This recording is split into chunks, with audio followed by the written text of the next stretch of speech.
No queremos herir los sentimientos de los creyentes.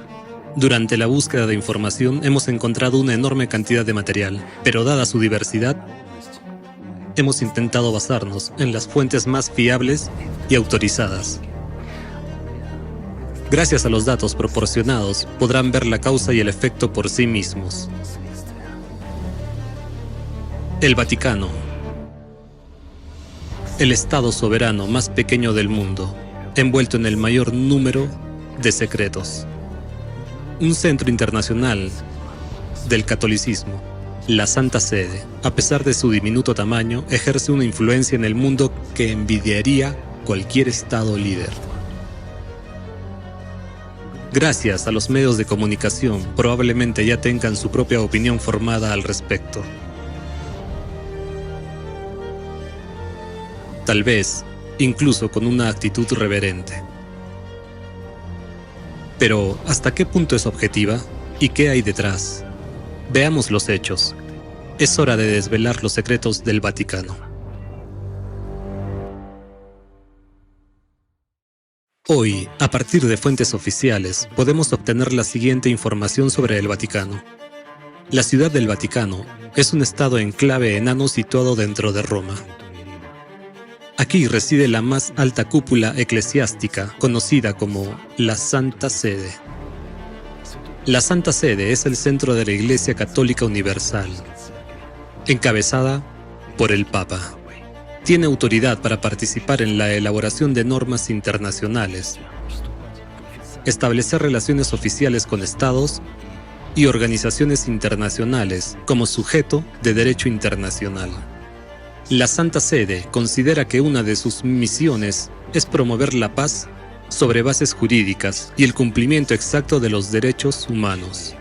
Mantiene relaciones diplomáticas con 179 países y participa en los trabajos de numerosas organizaciones internacionales. También es observador permanente de las Naciones Unidas. El Vaticano está situado en la colina Vaticana. Según una versión, la colina debe su nombre a la diosa etrusca de la muerte, Vatica. Otra versión sugiere que este lugar era donde los adivinos etruscos proclamaban sus predicciones, conocidas como vaticinios. En este lugar se encontraba también el circo de Nerón, donde como entretenimiento para el pueblo y el emperador, los primeros seguidores de Cristo tuvieron una muerte dolorosa, desgarrados por animales salvajes. La Santa Sede está dirigida por el Papa. Enumeremos sus títulos, cargos y dignidades que ostenta. Obispo de Roma. Vicario de Cristo. Sucesor del Príncipe de los Apóstoles. Sumo Pontífice de la Iglesia Universal. Patriarca de Occidente. Primado de Italia. Arzobispo metropolitano de la provincia romana. Soberano del Estado de la Ciudad del Vaticano. Siervo de los siervos de Dios. Sumo Pontífice.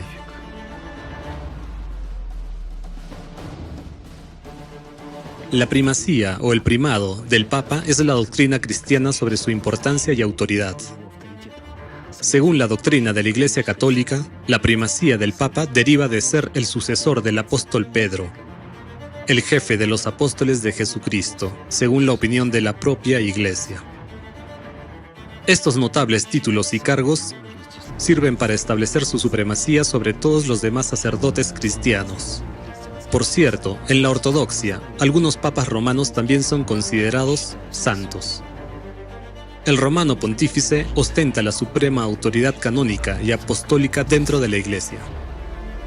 En materias de fe y moral, asegura la pureza de la doctrina, rechaza las falsas enseñanzas, supervisa la difusión de la fe, ejerce el control supremo sobre los bienes de la Iglesia, convoca los concilios ecuménicos, preside sus sesiones y aprueba sus decisiones. El Papa está investido con la máxima autoridad judicial de la Iglesia. Los cardenales, nuncios y obispos acusados de delitos penales caen únicamente bajo su jurisdicción. Está prohibido recurrir a los tribunales civiles para impugnar un veredicto dictado por el Papa. Y aquí hay otro punto crucial. El Papa ejerce el derecho de canonizar a individuos como beatos o santos. Este es el punto de vista oficial de la Iglesia. Veamos ahora más de cerca la historia del surgimiento del papado. ¿Con quién empezó todo? ¿Cómo se desarrolló? ¿Y a qué ha conducido hasta hoy? Causa y efecto.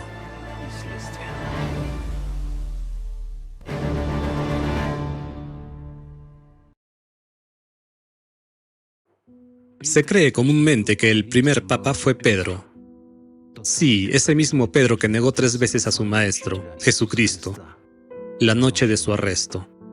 Fue aquel a quien Jesús llamó Cefas, que significa piedra. Ese mismo Pedro que, junto con Pablo, fue el arquitecto y constructor de una nueva religión basada en la enseñanza de Jesucristo. Pasemos al libro de los papas, Liber Pontificalis, la biografía oficial de los papas, que contiene la historia secular de sus reinados. Pedro es el primero de la lista. En su descripción vemos la siguiente cita: Así como mi Señor Jesucristo me confió el poder de gobernar, atar y desatar, dice Pedro, así te lo transmito a ti, para que puedas ordenar sobre muchos asuntos que continúen la obra de la Iglesia. Así, según la fuente, Pedro supuestamente transfirió el poder de gobierno, supuestamente recibido directamente del propio Jesucristo, a los pontífices posteriores. Pero perdón, Jesús no podía transferir ningún poder a Pedro, porque él mismo no lo tenía. Recordemos sus palabras. Dijo que solo el príncipe de este mundo tiene poder en este mundo. Recordemos cómo Satanás estuvo tentando a Jesús en el desierto durante 40 días, ofreciéndole el dominio sobre los reyes. Porque yo soy el príncipe de este mundo, dijo Satanás, y todo el poder aquí me pertenece. Jesús dejó claro quién nombra a los reyes y otorga la autoridad. ¿Qué más enseñó Jesús? La igualdad, la unidad y la pureza del amor. ¿Cómo llegar a Dios a través del cultivo del amor y la acumulación del Espíritu Santo? Este es un camino interno e independiente de transformación espiritual para cada persona. ¿Qué tiene que ver el poder con esto? Es incompatible con el amor de Dios. Son dos conceptos diametralmente opuestos, como dos extremos del camino que llevan en direcciones diferentes. La aspiración de llegar a Dios y el deseo de poder terrenal, y la elección queda en manos de la persona, hacia dónde ir. Sin embargo, según la crónica papal, el primer eslabón de la cadena de acontecimientos históricos comenzó precisamente con la transferencia del poder.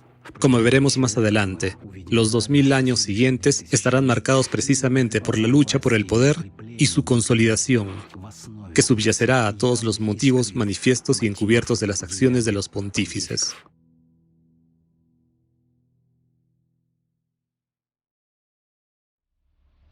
¿Cómo fueron los papas durante estos 2000 años? El trono papal atrajo la atención de todos los que, de una forma u otra, estaban relacionados con la Iglesia. Personas lucharon y mataron por el trono, se compró y se vendió, y ha habido intrigas en torno al Papa durante siglos. Después de Pedro, a lo largo de 2 milenios, 265 papas ocuparon el cargo de sumos pontífices. Entonces, ¿cómo eran estas personas? Si miramos la historia, encontramos numerosas menciones en las fuentes, como hagiografías, leyendas, construcción de templos, asuntos de propiedad, bulas papales, reformas, ascensos al trono y destronamientos, enemistades, guerras, asesinatos, escándalos sexuales e incidentes que indican una completa decadencia moral.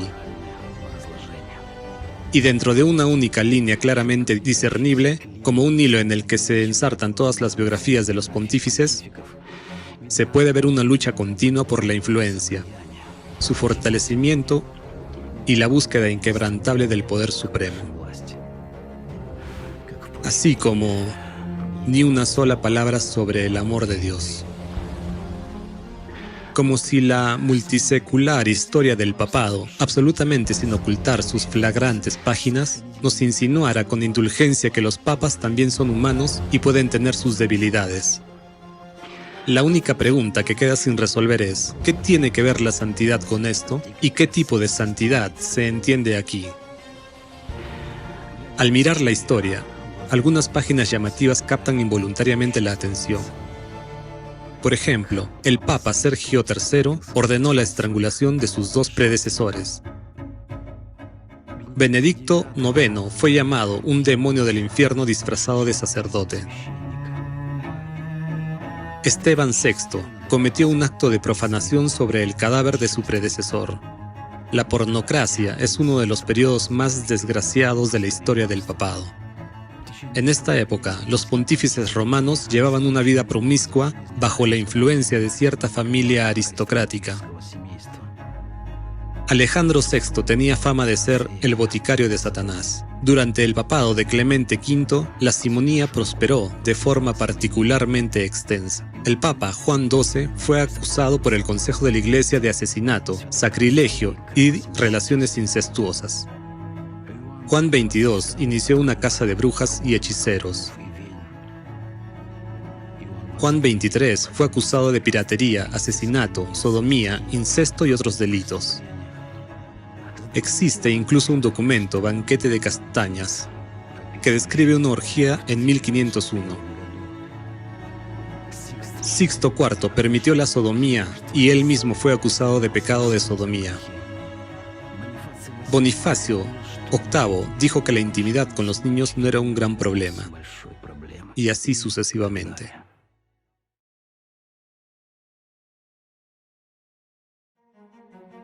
Es importante señalar que antes del Gran Cisma de 1054 había existido una cristiandad unificada, y los papas no habían sido tan poderosos. Tras la división del cristianismo en dos ramas, la Iglesia Ortodoxa Oriental en Oriente y la Iglesia Católica Romana en Occidente, se produjo un aumento significativo de su influencia en el ámbito político. Ya en 1096, el Papa Urbano II convocó la Primera Cruzada, que marcó el comienzo de una serie de guerras sangrientas y mortíferas a lo largo de 4 siglos, famosamente conocidas como las Cruzadas. Al grito de «Dios lo quiere», miles de personas, impulsadas por un fervor devoto, respondieron al llamado del pontífice. Esta frase acabó convirtiéndose en el grito de guerra de los cruzados, que en realidad cometían atrocidades y asesinatos. La Segunda Cruzada fue iniciada por el Papa Eugenio III, quien emitió la bula papal Divina Dispensación. Al leer su texto se puede discernir el significado subyacente de horribles sustituciones y manipulaciones llevadas a cabo en nombre de Dios.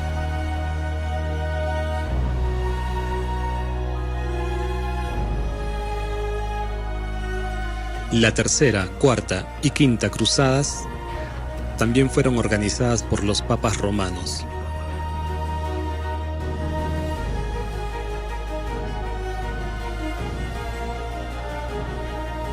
En 1209, el Papa Inocencio III convocó una cruzada contra los cátaros, conocida como la Cruzada Albigense. La serie de campañas militares iniciadas por la Iglesia Católica Romana para erradicar a los cátaros duró 20 años, de 1209 a 1229. Estas campañas se caracterizaron por masacres brutalmente inhumanas de civiles. Hubo un total de 8 cruzadas clásicas. Sin embargo, el fervor militante del catolicismo de la época se expresó también en otras acciones militares, cuyo número total superó la veintena. Abarcaron un periodo de 4 siglos, y hay que reconocer que precisamente los santos pontífices desempeñaron un papel clave en el desencadenamiento de nuevas guerras a lo largo de todo este tiempo. En la Edad Media no existían estadísticas sobre tasas de natalidad y mortalidad, lo que hacía imposible determinar cifras precisas sobre los que murieron en las cruzadas. Sin embargo, algunas fuentes sugieren la muerte de 1 millón de personas o más.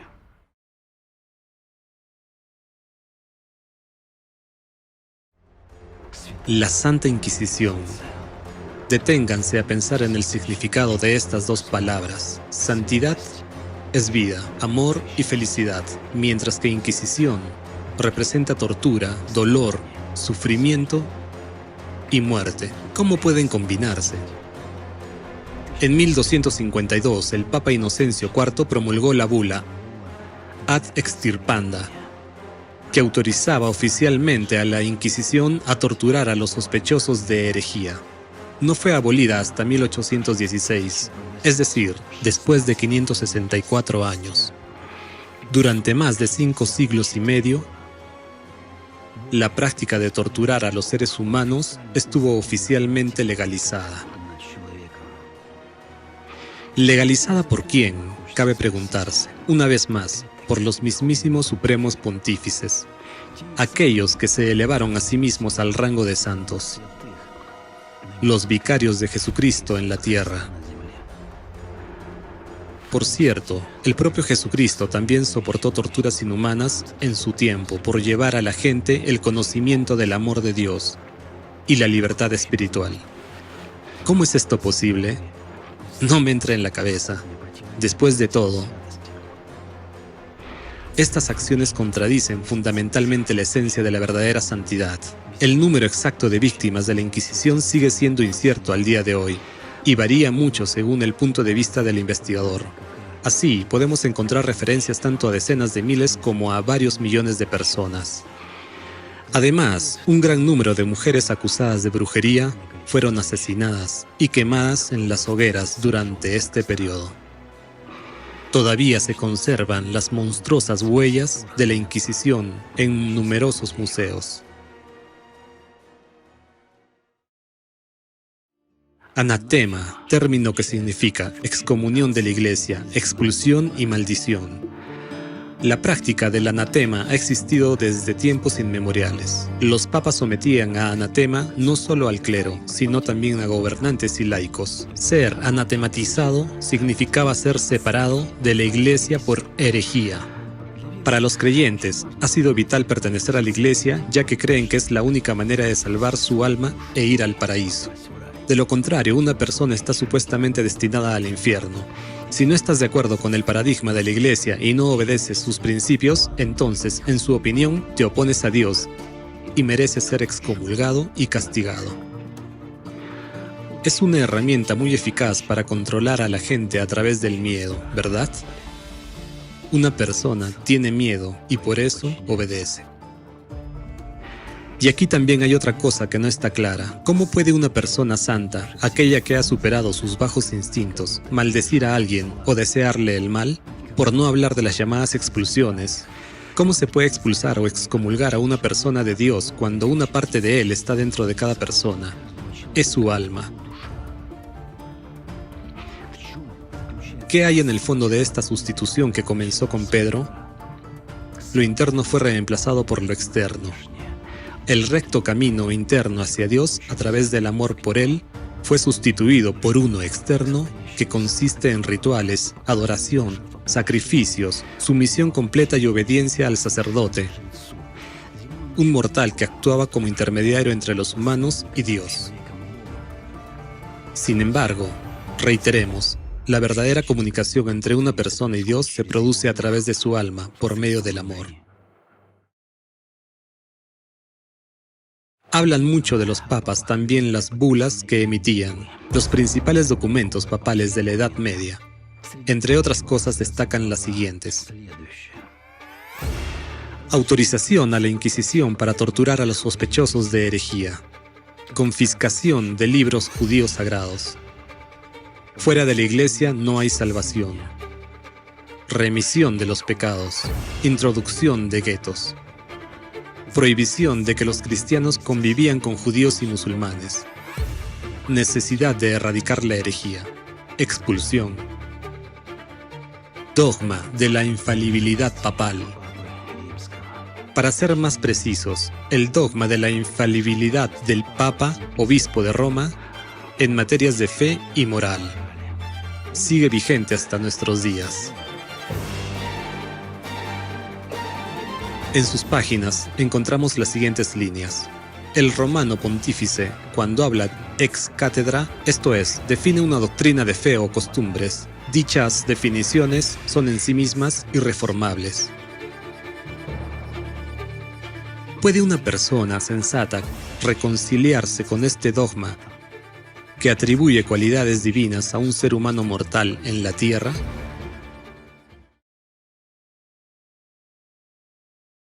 Hubo otro capítulo en la historia del papado que no puede omitirse. Indulgencia. La indulgencia era una carta papal de remisión de pecados en la Iglesia Católica que podía obtenerse a cambio de dinero.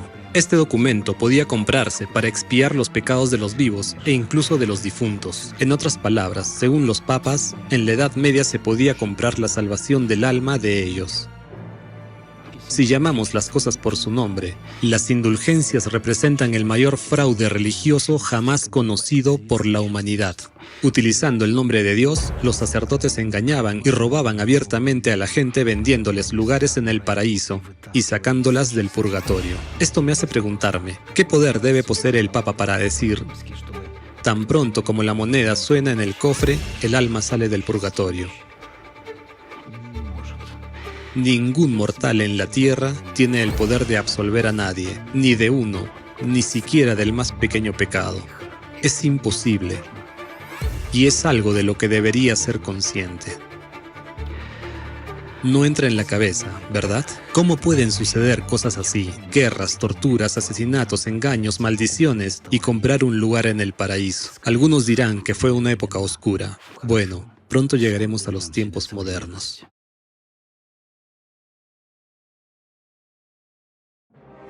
El óbolo de San Pedro, o Denarius Sancti Petri, es un tributo anual obligatorio a favor del Papa, recaudado en muchos países de todo el mundo el día de San Pedro. Se introdujo en el siglo VIII. Como aseguraban y siguen asegurando los sacerdotes, los donativos sirven no solo como medio para sostener la Iglesia, sino también como indicador de la vida espiritual de una persona. El impuesto eclesiástico moderno ha evolucionado a partir del óbolo de San Pedro. Hoy en día es un impuesto sobre la renta de las personas para financiar una determinada confesión religiosa a través del Estado. Existe en muchos países y muchas personas lo pagan sin siquiera ser conscientes de ello. Además, en algunos países este impuesto es abiertamente obligatorio. Por ejemplo, la Iglesia Católica Alemana ha promulgado recientemente un decreto que de hecho legaliza la excomunión de quienes se nieguen a pagar el impuesto eclesiástico. A estos católicos no se les permite participar en rituales eclesiásticos, confesión, comunión e incluso convertirse en padrinos. Como se dice, el que no paga no cree. Paga el impuesto y cree con paz. También nos gustaría arrojar luz sobre un esquema que se ha repetido de siglo en siglo y que quizás no sea muy conocido. ¿Por qué la religión se convirtió en religión de Estado? ¿Qué motivos e implicaciones hubo detrás de ello? La cuestión es que un gobernante llega a un acuerdo mutuamente beneficioso con un clero religioso. El gobernante obtiene el reconocimiento de su autoridad y, a cambio, garantiza protección, riqueza y poder a la Iglesia. Como resultado, la religión adquiere el estatus de religión de Estado. Eso significa que toda la población de un país puede convertirse fácilmente en su rebaño, asegurando así unos ingresos sustanciales para la Iglesia. Además, la construcción y el mantenimiento de las iglesias pasan a ser responsabilidad del Estado y, por tanto, los fondos para cubrir estas necesidades proceden del Tesoro Nacional, es decir, de los impuestos que pagamos nosotros. De este modo, el gobernante eleva y refuerza la autoridad del clero, otorgándole una posición elevada en la sociedad. Y fíjense, la Iglesia siempre está exenta de impuestos. Queda bajo la protección del Estado. Y cuando hay individuos que se niegan a cumplir, la Iglesia no duda y resuelve los asuntos con la ayuda de los órganos punitivos del Estado. Todo se vuelve más sencillo. Si no estás de acuerdo con la política de la Iglesia, eres un hereje. Si no estás con nosotros, significa que estás en contra de nosotros, y por lo tanto, contra Dios. Este esquema se ha repetido a lo largo de la historia de nuestra civilización muchas veces, y sigue funcionando al día de hoy. Se manifestó también en 1929 cuando se firmó el Tratado de Letrán entre la Santa Sede y el primer ministro italiano Benito Mussolini. Fue entonces cuando se definieron los límites de la Ciudad del Vaticano. Las relaciones entre el Vaticano y la Alemania nazi en la primera mitad del siglo XX pueden describirse mediante el Concordato, un tratado firmado en 1933. En él se estipularon ciertos acuerdos beneficiosos para ambas partes. Franz von Papen, estadista y político alemán que participó en la firma de este tratado, declaró lo siguiente: el Tercer Reich, dijo, es la primera potencia del mundo, no solo en reconocer, sino también en poner en práctica los altos principios del papado. Mientras que el cardenal croata Aloysius Stepinac incluso consideraba a Hitler un enviado de Dios. También merece la pena mencionar una declaración del Brigadeführer de la SS, Walter Schlegenberg. En sus recuerdos, recordó que Himmler poseía la mejor y mayor biblioteca sobre la orden de los jesuitas. Durante años estudió esta extensa literatura durante las horas nocturnas. Así, construyó la organización de las SS según los principios de la orden jesuita. Los reglamentos de servicio y los ejercicios de Ignacio de Loyola sirvieron de base. La ley suprema era la de obediencia absoluta, la ejecución de toda orden sin contradicción. La estructura del liderazgo se basaba en la estructura jerárquica de la Iglesia Católica. No existe una respuesta definitiva sobre el tipo de relación entre el Vaticano y Hitler durante la Segunda Guerra Mundial. Los debates sobre este asunto continúan. Sin embargo, lo que el Papa Pío XII ciertamente no hizo fue condenar abiertamente el Holocausto, el genocidio de judíos en campos de concentración.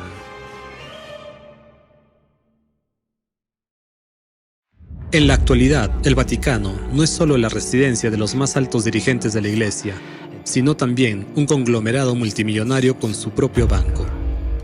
Una red establecida de servicios de inteligencia, cientos de miles de parroquias católicas, propiedades inmobiliarias en todo el mundo, numerosas órdenes bajo su control dentro de su estructura interna y una enorme influencia en la política mundial. El Vaticano moderno está rodeado de grandeza y secretismo. Nadie sabe con certeza qué se guarda en sus archivos clasificados. Incluso las estimaciones de su patrimonio varían enormemente, y los expertos serios citan cifras que oscilan entre 1.000 y 6.000 millones de euros. Si tuviéramos que estimar seriamente los tesoros culturales de los museos y bibliotecas del Vaticano, ascenderían como mínimo a 500.000 millones de dólares. En los medios de comunicación se menciona que la Santa Sede posee unas 5.000 propiedades en todo el mundo. En su libro Los billones del Vaticano, publicado en 1983, el historiador Barón Abro Manhattan aporta datos interesantes sobre las inversiones papales.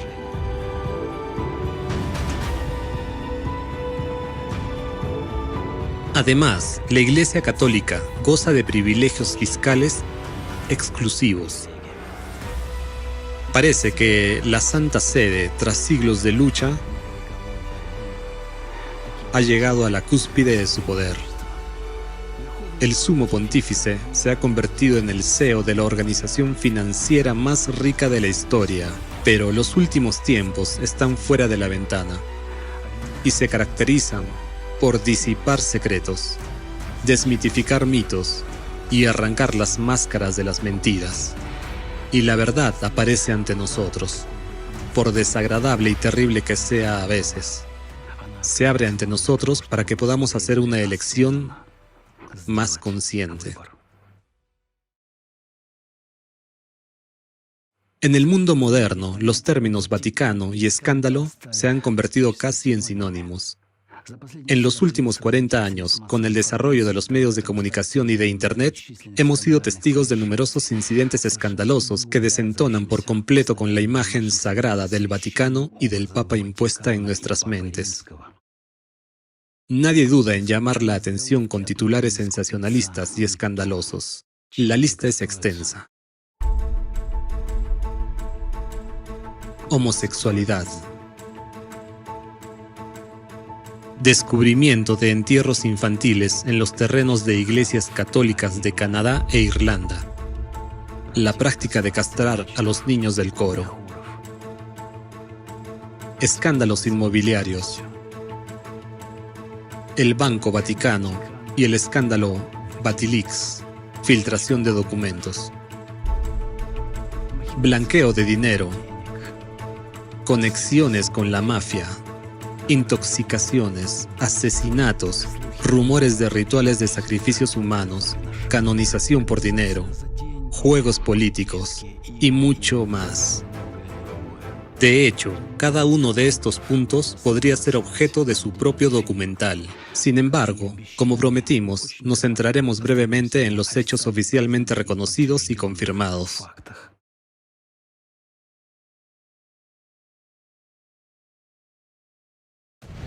Desde 1942, el Banco Vaticano se conoce oficialmente como Instituto para las Obras de Religión. El banco está rodeado de misterio. Sigue siendo una de las instituciones financieras más cerradas del mundo, ya que no solo se niega a revelar su contabilidad y ofrecer cualquier tipo de transparencia, sino que también evita deliberadamente el término banco. El mayor escándalo relacionado con el Banco Vaticano en los últimos tiempos estalló tras la publicación del libro del periodista Gianluigi Nuzzi, titulado Vaticano S.A. Nuzzi publicó documentos del archivo del Monseñor Renato Dardossi, que trabajó en la comisión del IOR, Banco Vaticano, a principios de los años 90. Dardossi quedó profundamente desilusionado por lo que vio y aprendió. Reunió el archivo de documentos, los escondió en un chalet de montaña en Suiza y dispuso su publicación tras su muerte. El archivo contenía 4.000 documentos, boletines, informes, balances, protocolos, notas contables, transacciones y cartas de altas autoridades vaticanas. Dardossi falleció en 2003. Poco después, el libro tuvo un efecto bomba. Los documentos facilitados revelaron que el banco estaba vinculado a la mafia, financiaba ilícitamente a un partido político, estaba implicado en escándalos de sobornos y, por supuesto, blanqueaba enormes cantidades de dinero. El Banco Vaticano tenía toda una galaxia de actividades financieras y empresariales. Existe la teoría de que el Papa Juan Pablo I fue envenenado apenas un mes después de su elección en 1978, porque quería llevar a cabo una auditoría exhaustiva del Banco Vaticano.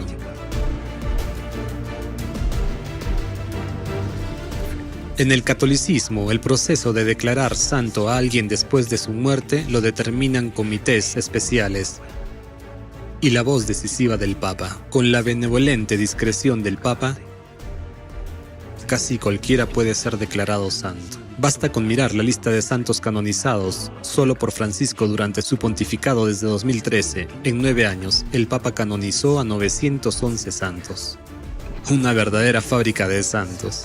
La cosa se pone más triste cuando se descubre que el proceso de canonización por parte de la Santa Sede está muy probablemente monetizado. En su nuevo libro, Mercaderes en el Templo, Gianluigi Nuzzi levanta el telón sobre el trasfondo financiero de este proceso.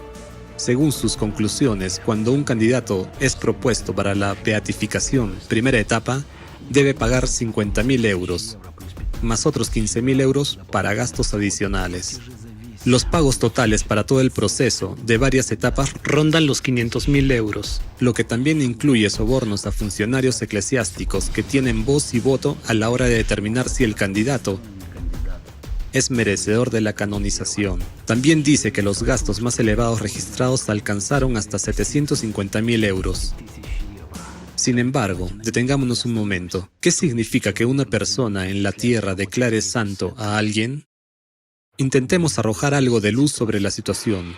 Una persona se convierte en santa como resultado de llenarse del Espíritu Santo. Es el resultado de un trabajo diligente y prolongado, normalmente de muchos años, sobre uno mismo. Implica el autoconocimiento, la conquista de la propia naturaleza animal, el control de la conciencia, la disciplina de los pensamientos y, sobre todo, la acumulación del Espíritu Santo y el cultivo del amor interior. Esto es exactamente de lo que habló Jesús, y esto es exactamente de lo que hablaron los verdaderos santos. Es el resultado de servir al mundo espiritual. Es una profunda transformación interior de una persona durante su vida, que conduce a la liberación espiritual de la esclavitud de la materia. Y no puede comprarse por ninguna cantidad de dinero. No puede adquirirse por ningún mérito ante organizaciones religiosas. Sin embargo, seguimos encontrándonos con titulares de periódicos de los principales medios de comunicación mundiales que resultan, cuando menos, asombrosos. Muchos de los que sirvieron fielmente al papado se han ganado el estatus de ser contados entre los santos. Sus nombres se grabaron en piedra, sus imágenes se esculpieron en mármol o se representaron en íconos, y su memoria se preservó para que las generaciones futuras pudieran venerarlos. Aquellos de ustedes, estimados espectadores, que estén familiarizados con los conceptos de nombre e imagen y la veneración de los difuntos entenderán bien lo que acabo de decir y comprenderán a qué tipo de fábrica de santos nos referimos aquí. Para aquellos que todavía pueden encontrar nuestros argumentos poco convincentes o tendenciosos, como punto final, sugiero abrir otra página en la historia del supremo clero católico. Permítanme llamar su atención sobre la biblioteca abierta de la misión Bishop Accountability. Se trata de la mayor base de datos pública, una colección digital de documentos, testimonios de supervivientes, informes de investigación y cobertura mediática. Se creó en 2003 y abarca desde 1950 hasta la actualidad Estados Unidos, Argentina, Chile, Irlanda, México, Haití. Su colección completa, incluidos los archivos que están preparando para su publicación, asciende a 1.500 millones de páginas. Estos documentos pueden resultar chocantes para muchos. En los últimos 70 años, solo en Estados Unidos, 7.000 miembros del clero han sido acusados de violencia contra menores. ¿Y qué hay de los casos en otros países del mundo? Muchos se preguntarán, ¿por qué lo hicieron y siguen haciéndolo? Tenemos una respuesta detallada. Sin embargo, está fuera del alcance del tema de esta conferencia. No siempre eran meros actos de debilidad. Detrás de ellos había rituales y una búsqueda de fuerza y poder. ¿Dónde están ahora esos niños? ¿Qué ha sido de sus vidas adultas? ¿Siguen amando a Dios después de todo esto? Causa y efecto. Hoy somos testigos de las consecuencias. Al ver esta película, muchos se habrán preguntado por qué hemos presentado el panorama de forma tan unilateral, destacando al papado en términos negativos, eligiendo y mostrando solo hechos históricos flagrantes. En primer lugar, porque son los únicos a la vista. En segundo lugar, ¿han pensado alguna vez que esto puede ser solo la punta del iceberg? No en vano, el Estado soberano más pequeño del mundo es el que esconde más secretos. Y por último, hay muchas cosas que en realidad no hemos expresado. Mirando al mundo de hoy, ahogado en la miseria, la intolerancia y la mentira total, un mundo que literalmente se tambalea al borde del abismo, la decadencia moral y la destrucción total, no es difícil ver cuál es la razón. ¿Quién nos llevó a tomar el camino equivocado? Estamos degenerándonos como seres humanos en todos los sentidos. Démonos hoy una respuesta totalmente sincera. ¿Sería así el mundo si todos hubiéramos seguido los pasos de Jesús? Aquel que no estaba interesado en el dinero, la gloria o el poder. Él trajo la verdad a este mundo y se la dio a la gente, y era muy simple de entender. Nadie debe ser superior o inferior. Nadie debe tener poder sobre otra persona. Todos somos iguales. Amarás al Señor tu Dios con todo tu corazón. Amarás a tu prójimo como a ti mismo. No se angustien por las cosas materiales. Más bienaventurado es dar que recibir. Haz a los demás lo que quieres que te hagan a ti. Viendo la historia del papado, no sé ustedes, pero yo personalmente no encuentro ni rastro de coherencia con lo que enseñó Jesucristo. La semilla plantada por Pedro y sus seguidores se convirtió en Sodoma y Gomorra.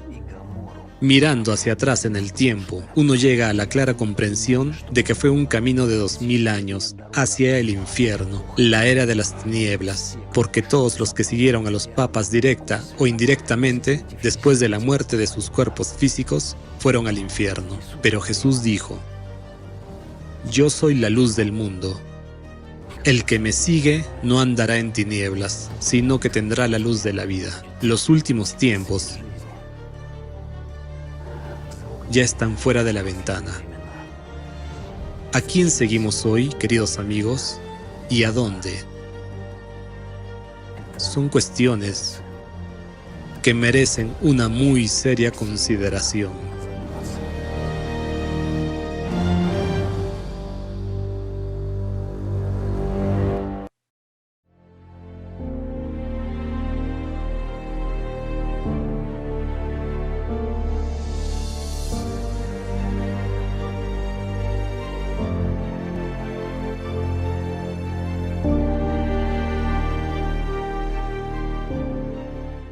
Estimados espectadores, debido al aumento de la censura, muchos de nuestros canales han sido eliminados de YouTube y los restantes están bajo amenaza. Por favor, sigan el enlace de la descripción y suscríbanse a nuestro canal en la plataforma de Rumble. Ahí se publicarán todas las noticias, incluida la información que está prohibido tratar en YouTube. Por favor, sigan el enlace ahora para estar conectados en todo momento. Síganos también en Telegram para recibir las noticias más recientes e información sobre eventos. Agradecemos su apoyo.